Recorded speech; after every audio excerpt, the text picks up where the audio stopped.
Welcome back to the final episode of the Believe in FCS Football podcast for the 2021-2022 season. You gave me a look like I was saying we were canceling the show. I realized as the words were coming out of my mouth. That would have been a look of relief.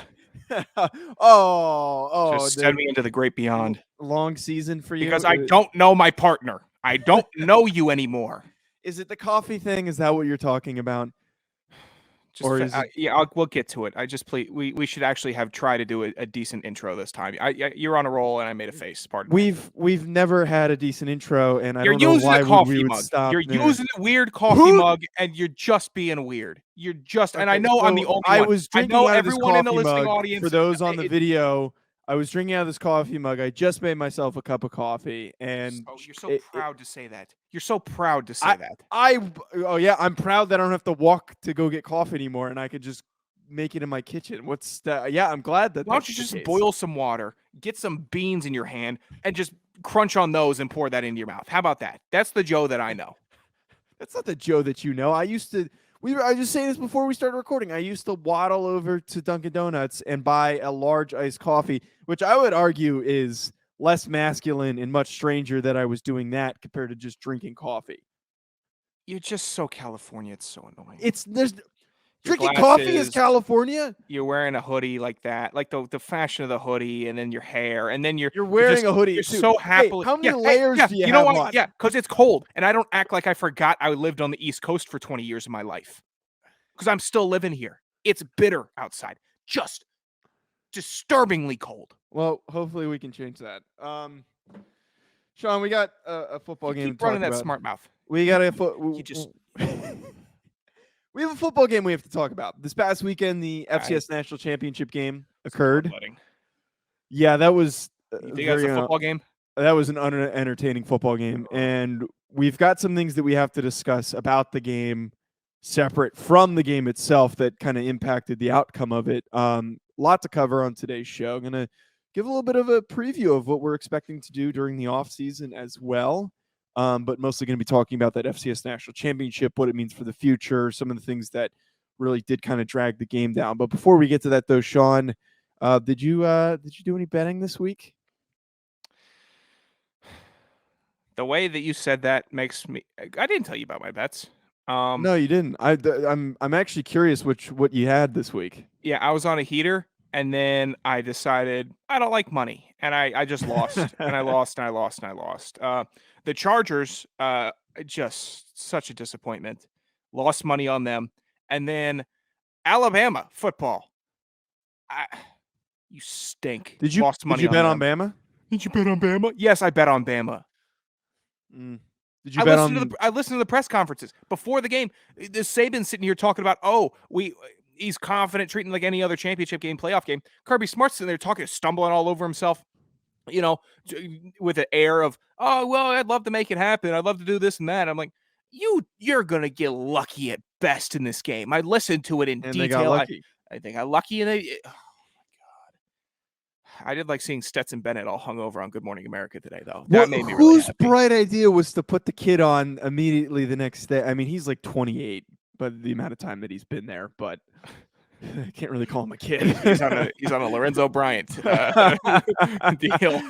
I love Lorenzo. I don't know if anything from this show gets back to him, but that's just one of our points of reference because he was playing before both of us at URI, and he just I think had his final year this year. So, he had 7 seasons of college football. And there's people like that. Maybe we've spoken to people like that. But what is this a read? Yeah. Bet Online is this a read? Jesus. You know what? Go ahead. Continue. You got it. We're going into the most fun season during betting. I know people like you all steamed up for March Madness. Too much information overload. NFL playoffs is what you need to be locked in on. There's no more college football. There's no NBA regular season is awful. NHL, it's not my cup of tea. NFL playoffs is what I'm going to be betting on. And I like money. I like making money, and I like doing so with my knowledge of football. Now, this past weekend, you think you have no knowledge, but I do, and that's why I go to Bet Online, and you can sign up today and receive your 50% welcome bonus on your first deposit. Just use our promo code BLEAV, BLEAV, to get started from football, basketball, hockey, boxing, any of the fights, Vegas casino games. If you feel like getting that itch and you're gonna scratch it a little bit, head to betonline.ag. It's the fastest and easiest way to wager on all your favorite sports. BetOnline, where the game starts and where the headaches start for me, and then where the transfers from the savings into the checkings start to me for me. But no, don't go down that path. No, I'm kidding, of course. I'm kidding, of course. But it is fun to gamble, especially during these dreary winter months where there's nothing to look forward to because the sun is setting at 4 p.m. and then you got to take naps in the afternoon when you should be getting lifts. And then what's going to bring you out of the depths? Watching some sports. There it is again. Don't you do it. It's coffee. Sip that coffee mug coffee. Like that. Don't grab it. Don't grab it by the whole cup. Do you want me to drink it like this? Do you want me to, like the I'll leave this room. I'll leave it. I'll leave the room. The single mom at 6:30 in the morning. I'll leave the room.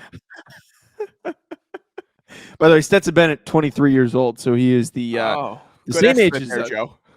So he's the 7-year wonder. I don't actually. Is that probably 7 years? I have no idea. I don't think it was 7 years. He's been around for a while. He's been around for a while. A while. Yeah, a while. Sean, football game that we have to talk about. So the national championship game, a lot of hype coming into this one, and we were very excited about what was going to happen. I was talking about how I thought this game was going to be close. I called it like a 10-point game, which was a lot closer than the actual outcome. We had expectations based on the dominant defensive performances we've gotten from both teams, the electric nature that Hunter Lupke has provided to the run game for North Dakota State and the rest of the guys in that group. And then not to mention the true underdog storyline of the whole playoff run, which is Tommy Mellott. That I believe is the correct pronunciation. Mellott. Couldn't even tell you. I see so many people have said it to me, and it's just not clicking. And the only way I'm going to get it is if he tells me, and I'm going to keep bothering him until he comes on the show. But we were expecting some fireworks. We were expecting some big plays and a really close, hard-fought battle. But what ends up happening, Sean, is we get a 38-10 blowout, and Mellott goes down super early with an injury. And I believe it was on a play where he was just throwing a pass. I don't know if it was something that necessarily happened earlier and we didn't really notice it, but he went down because of the rough playing surface. I think might have contributed to that, and I want to get to that in a second. But Sean, him going down and Montana State losing him, Tucker Rovig steps in, and that offense was just I hate to say it, incompetent. They could not move the ball. They knew that it was all they had was Isaiah Fonzie. They knew that was the only guy that they could go to. They were stacking the box. This is a team that feasts against the run, and Rovig just could not really do much to help this Montana State offense. So that really, really, really killed Montana State. Yeah, they definitely got flatter. That's to be expected, and that's a bad beat. But if we're being real, right, Joe? I mean, 3 rushers over 80 yards for North Dakota State, 4 rushing touchdowns. It was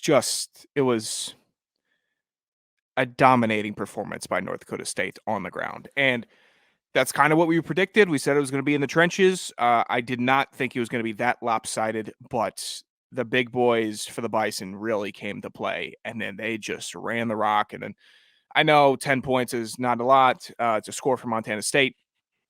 You shouldn't be happy with that performance, but at the same time, you're facing in that game, nobody in the country stopping that team running the ball. Did it look like anybody that we had seen all year was going to be stopping them? No. So it's I wouldn't be too downtrodden. I'd be like, damn, we could have done something a little better at this and that. Maybe if Mellott stays in the game, a lot stays in the game. Maybe we make it a little closer.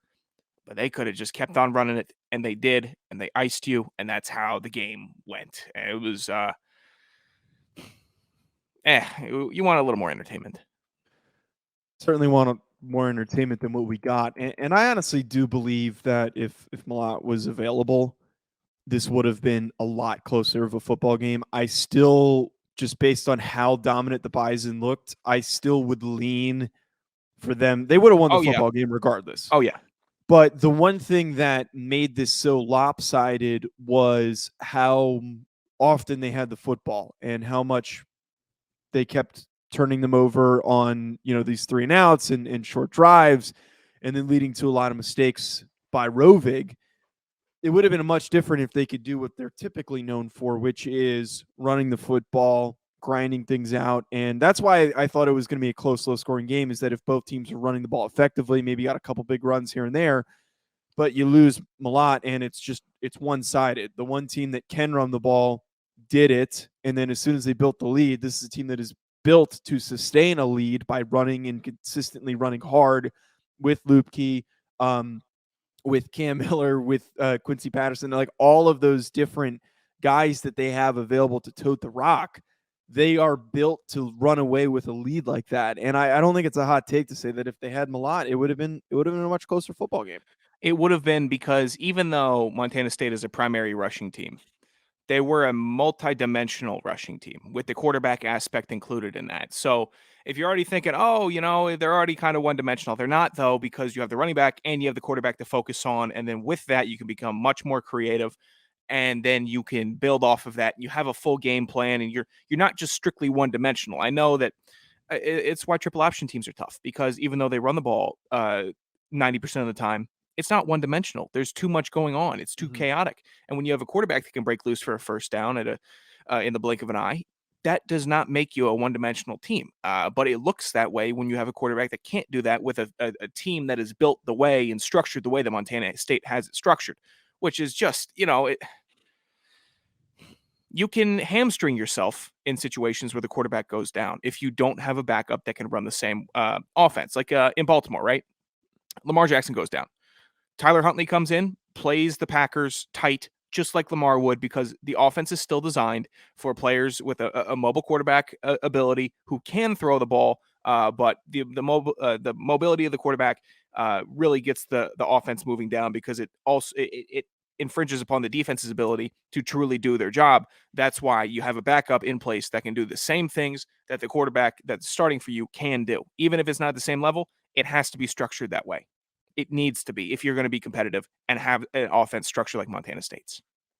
The one thing that we definitely do need to talk about, Sean, is the playing surface in this football game. And I'm not going to sit here and say that the playing surface prevented Montana State from winning.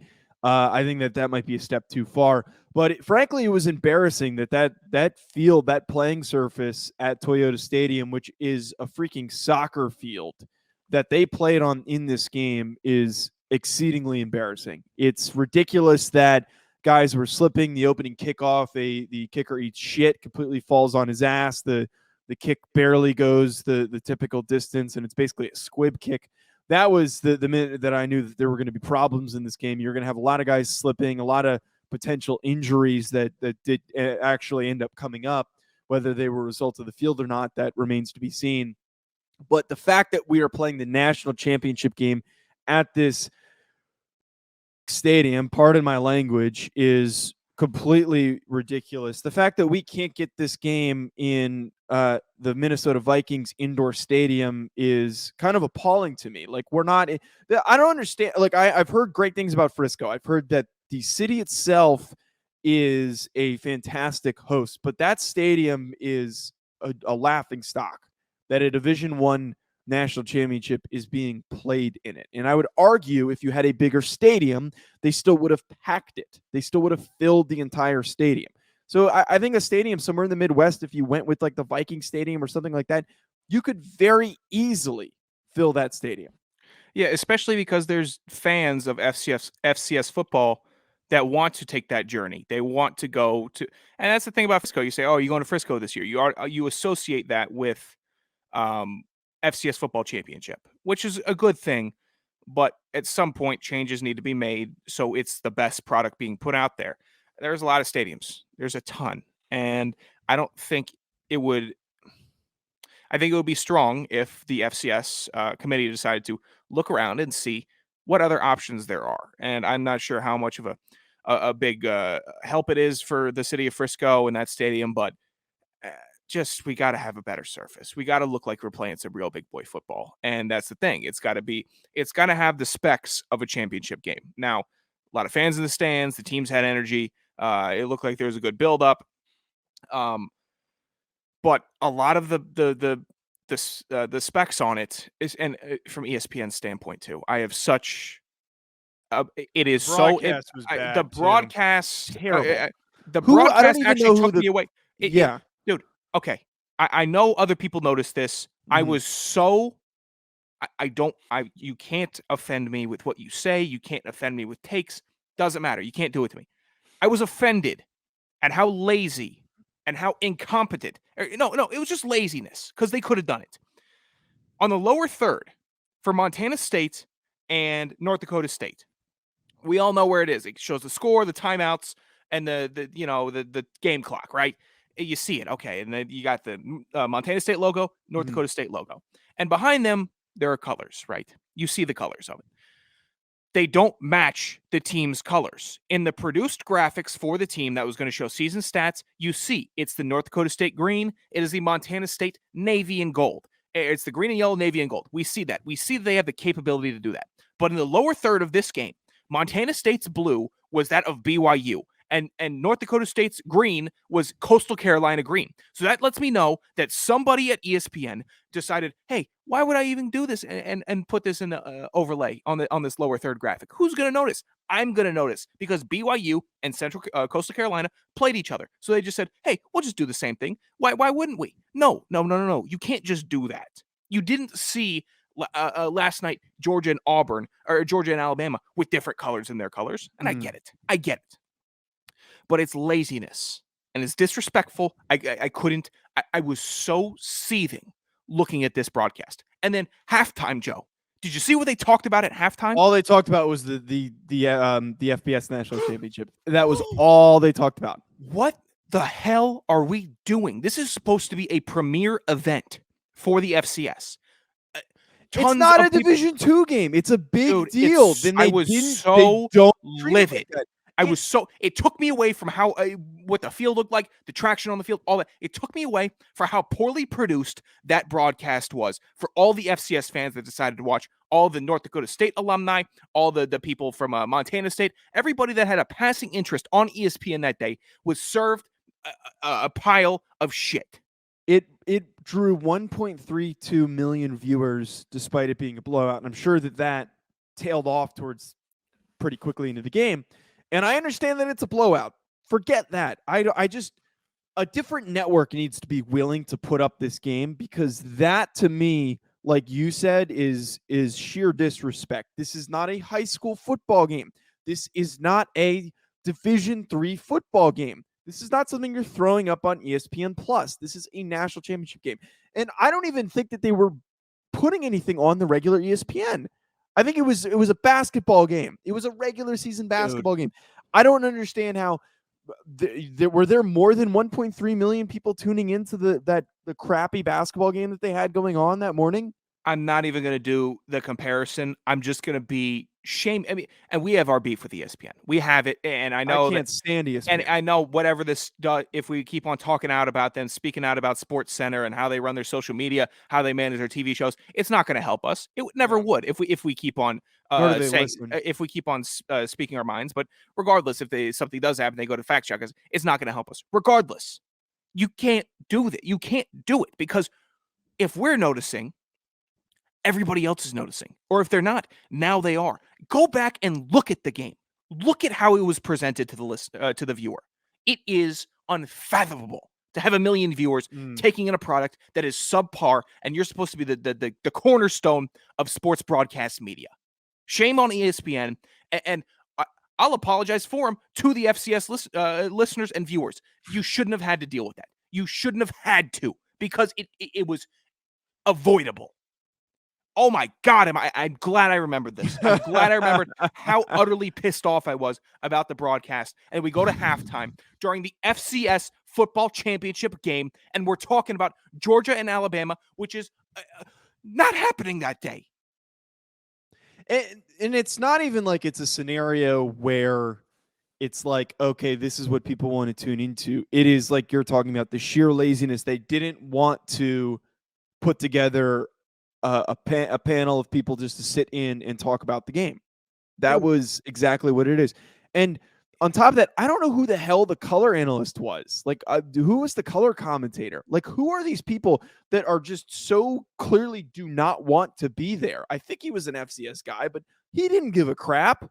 Dude, The lack of energy, and I get it. It was a blowout. But the start of the game, I just felt like it was, the overall broadcast is terrible.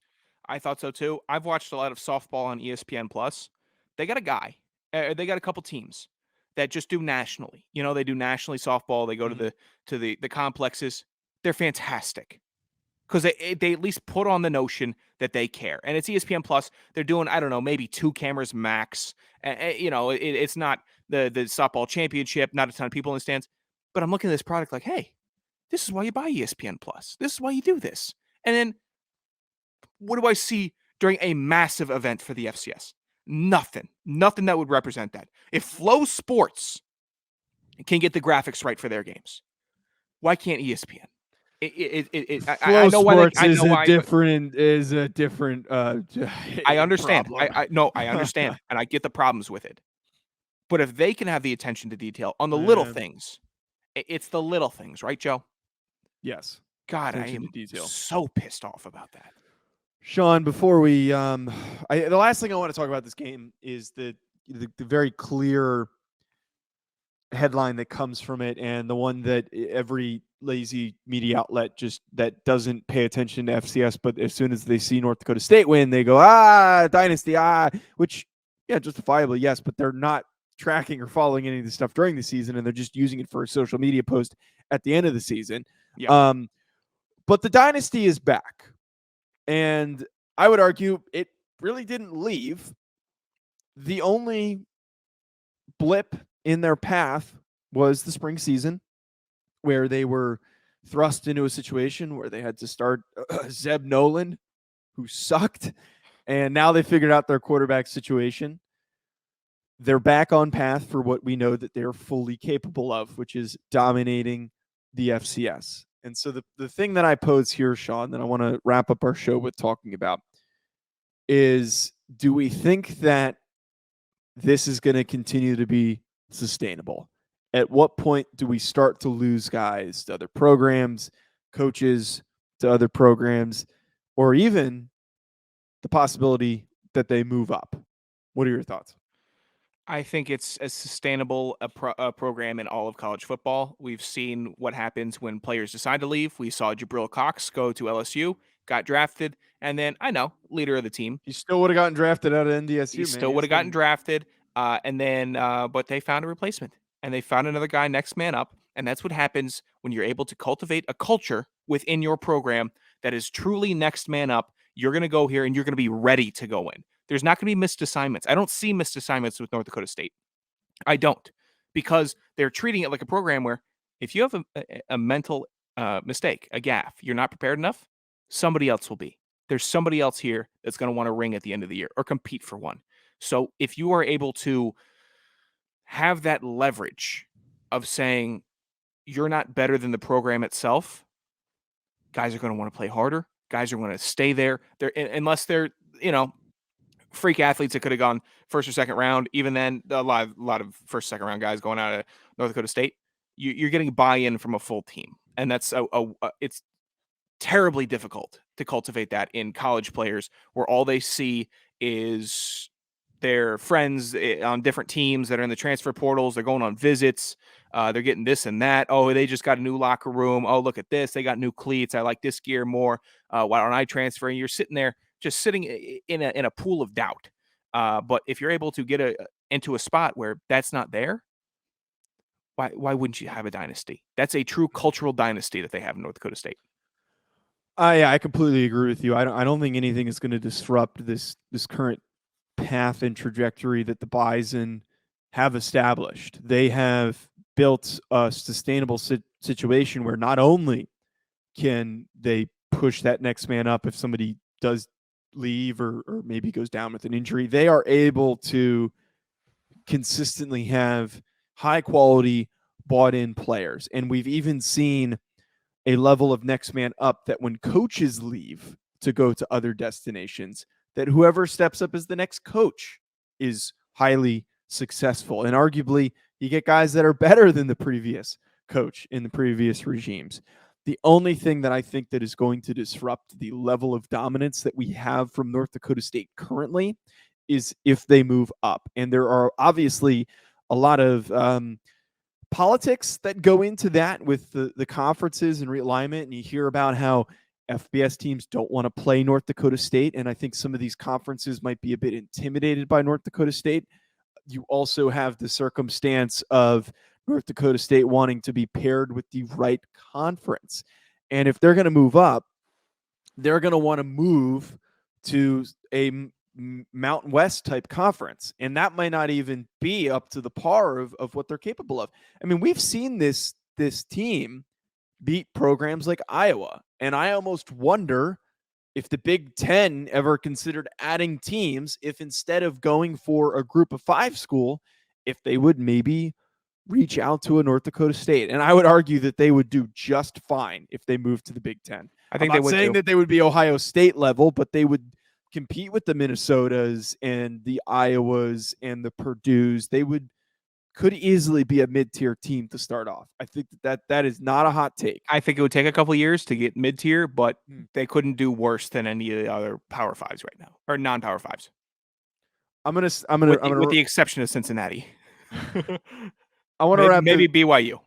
I want to wrap it with this take here, Sean. These Power 5 conferences need to stop being cowards. Somebody invite North Dakota State to their conference. I don't want to see them go group of 5. This is a Power 5 team we're watching. This is a Power 5 program. You put them in the Power 5, they know how to recruit. They know how to get dudes. They're going to do it at a higher level, and they're going to shock some teams. Stop being cowards. It's time to give them a shot. Wow, now Joe's made his official decree in his take fashion. Your move, NCAA. NCAA has nothing to do with that. It's just a matter of if, like, the Big Ten they would only really fit in the Big Ten. I don't think that they would fit in maybe the Big 12 location-wise, because BYU joined the Big 12, and they're, like, in the complete opposite spectrum of locations. I don't know. Sean, that's going to be it from us on our national championship discussion. The one thing I want to hit on, what to expect from the offseason, we're going to try to stick to 2 episodes a week as much as we can. I'm sure that there's going to be the occasional week where we only push out 1 episode, but we're going to pivot a little bit away from what we did in the past few off seasons. Previously, it was a lot of just breaking down and recapping and previewing, and we're still going to do some of that during probably the summer, but we thought that would be a lot more entertaining for our listeners and would be a lot more exciting, is getting to hear from players currently at these universities, recently graduated guys that are in the NFL, coaches, guys that are entering the NFL draft. And I've already got a number of guys that have committed to say that they want to come on the show. So we've actually got a big name guy that I think is going to come on really, really soon. So stay tuned for that. But we've got the next episode is going to be PJ Burkhalter, who was the Nickel State lineman, multi-time All-American guy. And that was a fun conversation. So, right? Yeah, it was a lot of fun. That's it. It was a lot of fun. You got nothing else? This is no fun. This show. All right. No, it's screw us. Look, it was. I don't want to give too much away. I want the listeners to be ready. Yes. I like giving them a surprise. It's going to be a lot of guest stuff, which Joe is just trying to flex his producer capabilities, which is a good thing because I am doing none of that on this show. So I appreciate it. I am grinding. I have a massive spreadsheet. I am bombarding people with DMs. And if we have any active player listeners, which I know for a fact that we do because I get guys that hit me up all the time that would like to come on the show, feel free to shoot me a DM. Understand that we can't have everybody on, but if you're interested, we would love to have you on. Sean, I'm going to close this out. You got anything else before I do? Hell no. Okay. Football season's over. This will be a fun. Put that on a quote graphic. Hell no, Sean Anderson. 8 months until we get more FCS college football. Awesome. Can't wait. Yeah, we gotta start planning the next trip. Folks, thank you for tuning in. Hit the subscribe button. We're gonna have a name change for the channel coming in the next couple weeks. That's coming very soon. Yeah, don't be surprised by that if you do see it. We'll explain when it happens, but when you see it happen, just stick. Just we'll explain. Yeah, I have to pay for the new logo first before we do anything. Oh, man. Follow us on Twitter at Joe DeLeone at Sanderson Radio. We'll talk to you soon. Enjoy the rest of your week and stay tuned for an interview with PJ Burkhalter.